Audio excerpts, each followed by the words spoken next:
সমসাময়িক বিষয় নিয়ে আজকে একটি লাইভ করলাম, যেখানে অনেকেরই অনেক তথ্য জানতে পারলাম এবং আমি আপনাদেরকে যে তথ্যগুলো দিয়েছি, তো আজকের এই ভিডিওতে আমি আপনাদের কাছে সেটাই শেয়ার করার চেষ্টা করব।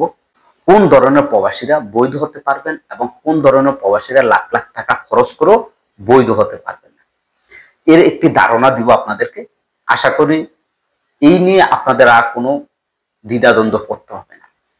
প্রথমত আমি এক নম্বরে বলবো, যারা কফালা হয়ে বৈধ হতে পারবে এরকম যারা আছে, প্রথমত বলবো আমাদের যে সকল মহাসা বা কোম্পানির প্রবাসী বাইরে আছে, আপনার মালিক বা আপনার কোম্পানি আপনাকে টার্মিনেট করছে, 60 দিন সময় আছে, এই সময়ের মধ্যে আপনি চাইলে যে কোনো জায়গায় কফালা হতে পারবেন।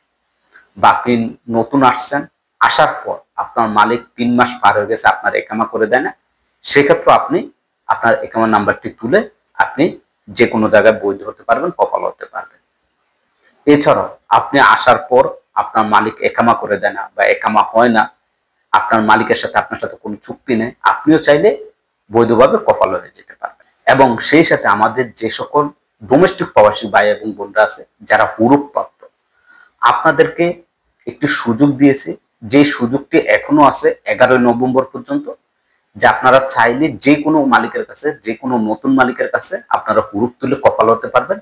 যে সুযোগটা এখন পর্যন্ত আপনাদের কাছে আছে, যারা ডোমেস্টিক প্রবাসী ভাই হুরুপ আছেন, দ্রুত আপনি নতুন একজন ভালো কপিল দেখে আপনি তার সাথে পরামর্শ করে আপনি কপাল হয়ে যান, কেননা আপনার হুরুপ কেটে আপনি কপাল হতে পারবেন। 2 নম্বরে বলবো, যে সমস্ত প্রবাসী ভাইদের ফাইনাল এক্সিট দিয়েছে আপনার মালিক, ফাইনাল এক্সিটের মেয়াদ শেষ হয়ে গেছে, আপনি অবৈধ হয়েছেন, সেই সাথে আপনার একামার মেয়াদও নাই, সে সকল প্রবাসীরা টাকা পয়সা খরচ করে কোনো লাভ হবে না। আপনি সৌদি থেকে চলে গেলে আর কখনো নতুন বিষয় আসতে পারবেন না, এবং কি আপনি এই দেশও বৈধ হতে পারবেন না। হ্যাঁ, বৈধ হতে পারবেন যদি আপনার যে মালিক, সেই মালিক, আপনার যে কোম্পানি, সেই কোম্পানি যদি আপনার একামাটি রেনিউ করে আপনার এক্সিটটি কেটে দেয়, সেক্ষেত্রে আপনি বৈধ হতে পারবেন। এছাড়া আপনি কোনোভাবেই কখনোই বৈধ হতে পারবেন না। এরপরে বলবো, আমাদের যে সমস্ত প্রবাসীদের মালগি দেখাচ্ছে, কেননা অনেক মালিক আছে যে আপনার একামার টাকা কম আনার জন্য তারা এই কাজগুলো করে থাকে, যার কারণে আপনাদের মালগি আছে। এরকম কোন প্রবাসী ভাই আপনি বৈধ হতে পারবেন না। কেন পারবেন না? আপনি তলব দেন, তলব দিলে আপনি কফাল হতে পারবেন 100%, এতে কোনো মিস নাই, কফাল হতে পারবেন। কিন্তু আপনার একামার মেয়াদ যতদিন থাকবে আপনি ততদিনই বৈধ। আপনার একামার মেয়াদ শেষ, আপনার একামার রেনু হবে না। সরকারের নিয়ম অনুসারে গত 3 মাস ধরে এই নিউজটি দেখতেছি, কেউ বৈধ হতে পারতেছে না একামার মেয়াদ শেষ হওয়ার পর, কারণ তার মালগি লেখা আছে।